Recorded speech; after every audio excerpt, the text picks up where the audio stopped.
इतनी तेज़ बारिश में अगर मेरा घर टूट गया तो मैं कहाँ जाऊँगी। लाडो चिड़िया तेज़ बारिश से लड़ रही थी। वो अपने घर को बचाने की पूरी कोशिश कर रही थी। लाडो चिड़िया बाल्टी भर भर के पानी की बाहर निकाल रही थी। उफ, ये पानी तो कम होने का नाम ही नहीं ले रहा। अब मैं क्या करूँ? हवा भी तेज़ होती जा रही है। लाडो पानी भर भर के बाहर निकाल रही थी कि अचानक एक बड़ी डाल आकर उसकी छत पर गिरती है और छत टूट जाती है। मुझे किसी सुरक्षित जगह पर जाना होगा। पक्षियों के घोंसले टूट टूट कर नीचे गिर रहे थे। लाडो चिड़िया उड़ती है और दूसरे जंगल की तरफ निकल जाती है। वो एक पेड़ की डाल पर बैठ जाती है। रात होने वाली है और इस जंगल में मैं किसी को नहीं जानती। आखिर जाऊं तो जाऊं कहाँ? रात होते ही ठंड भर जाएगी। लाडो चिड़िया फिर से उड़ती है। थोड़ी दूर उसे एक घर दिखाई देता है। लाडो चिड़िया उस घर के दरवाजे पर दस्तक देती है। कौन हो तुम और मेरा दरवाजा क्यों तोड़ रही हो?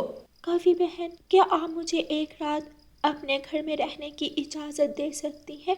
मगर वो किस खुशी में? जान ना पहचान ना जाने कहाँ कहाँ से आ जाते हैं। गौरी कवि जोर से दरवाजा बंद करके घर के अंदर चली जाती है। भाई कोई बदतमीज किस्म की कवि है। मुझे यहाँ आना ही नहीं चाहिए था। मुझे किसी और से मदद मांगनी चाहिए।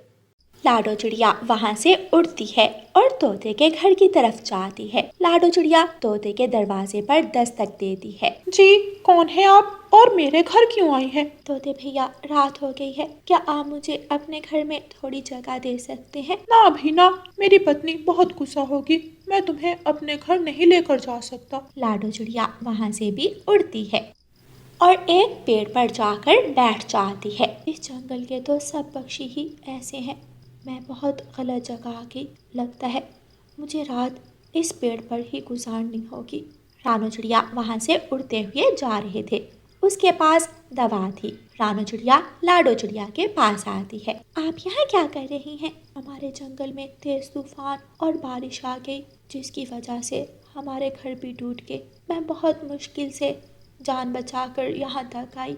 मैंने सब पक्षियों से मदद मांगी, मगर किसी ने भी मेरी मदद नहीं की। इस जंगल के पक्षी बहुत बुरे हैं। बहन, आप मेरे साथ मेरे घर आए, मैं आपकी मदद करूँगी। क्या सच? हाँ सच, आप चले मेरे साथ। रानो चिड़िया लाडो चिड़िया को अपने साथ अपने घर ले जाती है। मम्मा, ये कौन है? मैंने आपका नाम तो पूछा ही नहीं। मेरा नाम लाडो है। मैं साथ वाले जंगल से आई हूँ। लाडो आंटी, कितना प्यारा नाम है आपका। तुम भी बहुत प्यारी हो। तुम्हारा नाम क्या है? मेरा नाम गुड़िया है। मैं अपनी मम्मा की गुड़िया हूँ। चलो अब जल्दी से ये दवा खाओ और सो जाओ। अब देखो कैसे बातें कर रही है। अब मैं ठीक हूँ मम्मा, मेरा पेट दर्द तो ठीक भी हो गया। चलो फिर अब जल्दी से सो जाओ। लाडो आंटी भी अब आराम करेंगी। रात गुजर जाती है। रानो बहन, आपका बहुत बहुत शुक्रिया। अब मैं चलती हूँ। मेरे ख्याल में आपको अभी उस जंगल नहीं जाना चाहिए। वहाँ अभी भी बारिश हो रही है। आप अगर चाहें तो 1-2 दिन और मेरे घर रह सकती हैं। क्या मम्मा सच? लाडो आंटी हमारे घर और रुकेंगी? वाह, बहुत मजा आएगा। अच्छा, तुम अपनी लाडो आंटी के पास रहो, मैं कुछ फल लेकर आती हूँ। रानो चिड़िया टोकरी उठाकर फल लेने चली जाती है और गुड़िया लाडो चिड़िया के साथ खेलने लगती। यूं ही 3 दिन गुजर जाते हैं। रानो बहन, आपका बहुत बहुत शुक्रिया।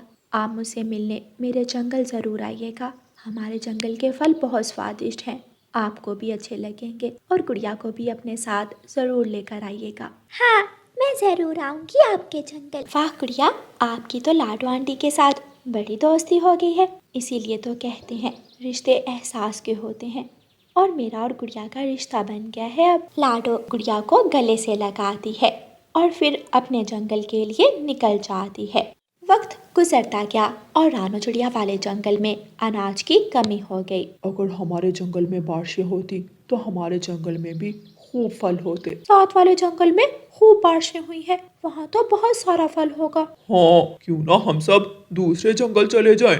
अगर यहाँ रहे तो भूख से मर जाएंगे। हाँ, ये ठीक रहेगा। हमें कुछ अरसा के लिए दूसरे जंगल चले जाना चाहिए। कुछ महीने हम वहाँ घोंसले बनाकर रह लेंगे। फिर अगले दिन सारे पक्षी दूसरे जंगल जाने की तैयारी करते हैं। रानू चिड़िया तोते के पास जाती है। तोते भैया, क्या आप तैयार हैं जाने के लिए? हाँ हाँ, मैं तैयार हूँ। सब पीपल के बड़े पेड़ के नीचे जमा हो रहे हैं। आप भी वहाँ चले जाएं, मैं भी अपना सामान लेकर आ रही हूँ। रानू चिड़िया अपने घर जाकर अपना सामान लेती है और अपनी बेटी के साथ बड़े पीपल के पेड़ के नीचे चली जाती है और सभी पक्षी दूसरे जंगल के लिए निकल जाते हैं।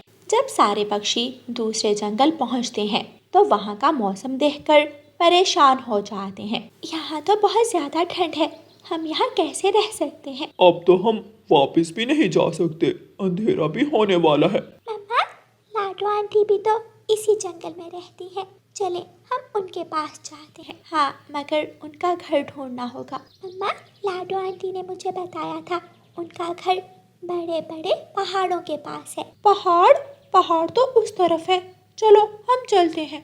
सब पक्षी उड़ते हैं और जल्द ही लाडो चिड़िया के घर के पास पहुंच जाते हैं। रानू चिड़िया दरवाजे पर दस्तक देती है। गुड़िया, तुम? गुड़िया लाडो के गले लग जाती है। पक्षी उस चिड़िया को देखकर शर्मिंदा हो जाते हैं। रानू चिड़िया लाडो को सारी बात बताती है। आए, आप सब मेरे घर में आराम से रह सकते हैं। सब पक्षी लाडो के घर में चले जाते हैं। लाडो, हमने तुम्हारी मदद नहीं की और तुम?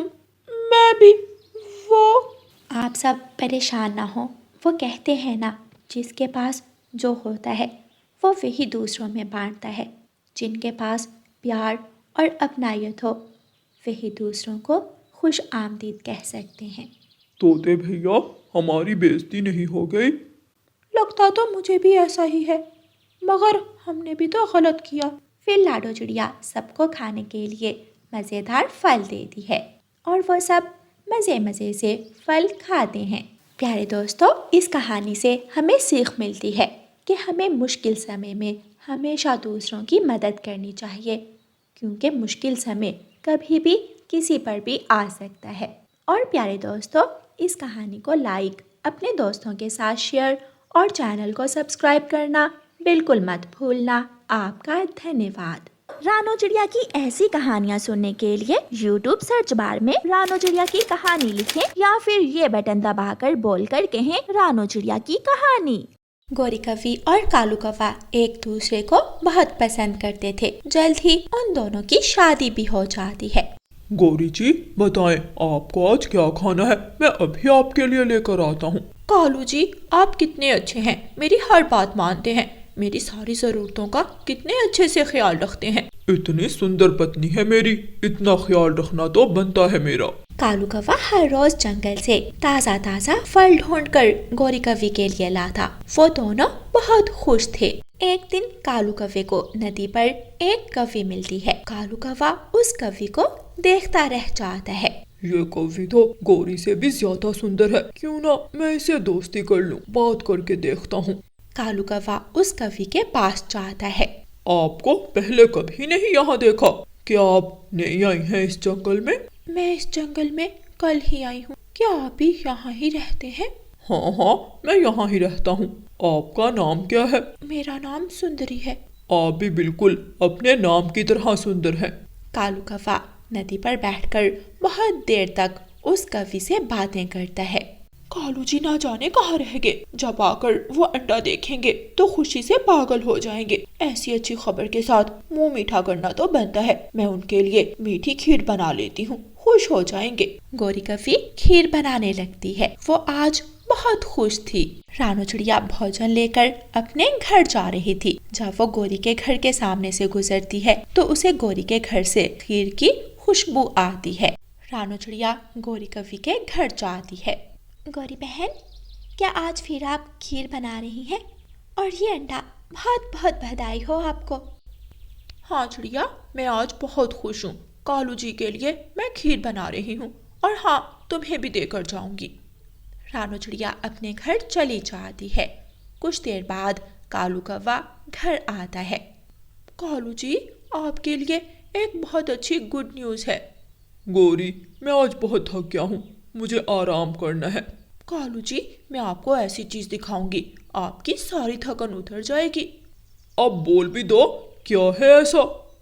गोरी कवि एक साइड पर होती है। अंडा? ये अंडा किसका है? क्या मतलब किसका है? हमारा है। लेकिन मुझे अभी इस अंडे की कोई जरूरत नहीं है।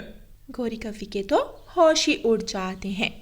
कालू जी, ये आप क्या कह रहे हैं? ये हमारा अंडा। कहा ना, नहीं चाहिए, नहीं चाहिए मुझे ये बच्चे। ऐसे कहकर कालू कौवा एक तरफ मुंह करके अपने घोंसले में लेट जाता है। रात हो जाती है। गोरी कवि बैठी रो रही थी। ना जाने क्या हो गया है कालू जी को, ये मुझसे कैसे बात कर रहे हैं।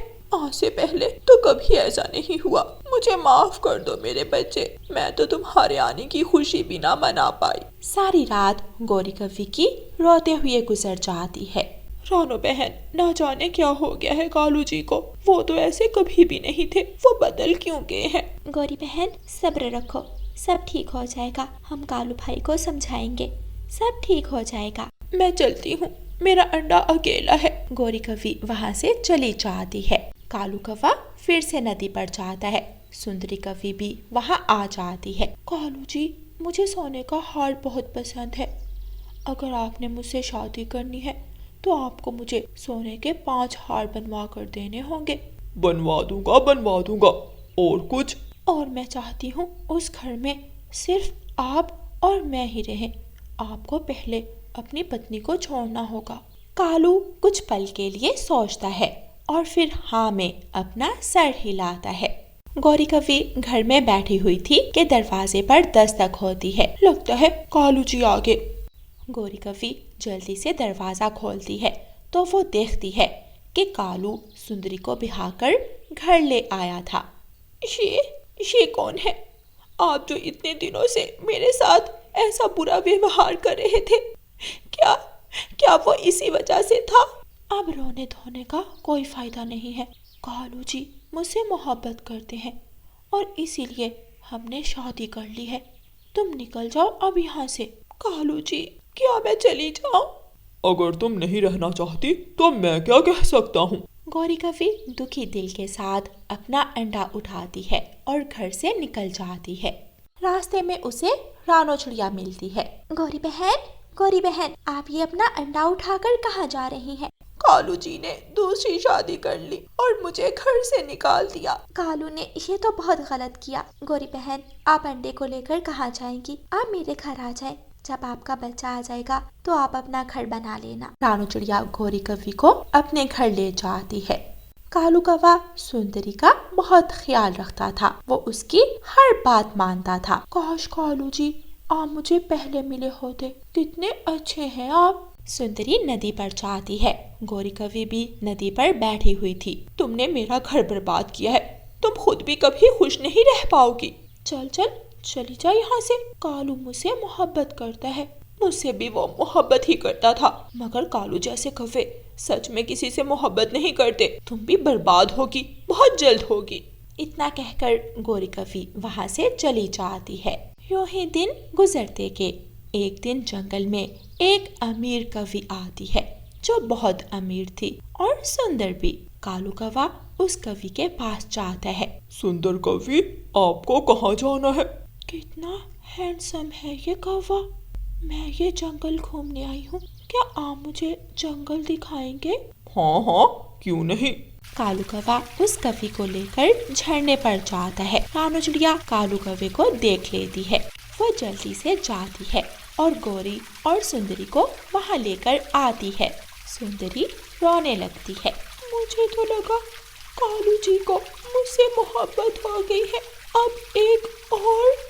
सुंदरी, तुमने गौरी कवि का घर बर्बाद किया, तुम खुद भी खुश नहीं रह पाई और कालू जैसे कौवे किसी के सगे नहीं होते। मैं छोड़ूंगी नहीं इस कौवे को, थोड़ा हक तो मेरा भी बनता है। गौरी कवि और सुंदरी लाठी उठाती हैं और कालू कौवे के पास जाती हैं। क्या आप मुझसे शादी करेंगी? मैं आपको बहुत खुश रखूंगा। हाँ, मुझे भी आप जैसे कौवे की ही तलाश थी। ऐसे कौवे की तलाश जिसकी 2-2 पत्नियां पहले से हो। क्या 2-2 पत्नियां? कौवे, तुमने तो कहा था तुम कंवारे हो, और पहली नजर में मुझसे प्यार हो गया है तुम्हें। मुझसे भी कुछ ऐसा ही कहा था। इस कौवे को इतना मारो कि दोबारा शादी का ख्याल भी इसके दिल में ना आए। फिर वो सब मिलकर कौवे को खूब मारती हैं। छोड़ दो, मुझे छोड़ दो, मुझे माफ कर दो। हाय हाय मेरे पंख, मेरी पूंछ। ऐसे कौवे को उसके किए की सजा मिलती है। प्यारे दोस्तों, इस कहानी को लाइक, अपने दोस्तों के साथ शेयर और चैनल को सब्सक्राइब करना बिल्कुल मत भूलना। आपका धन्यवाद।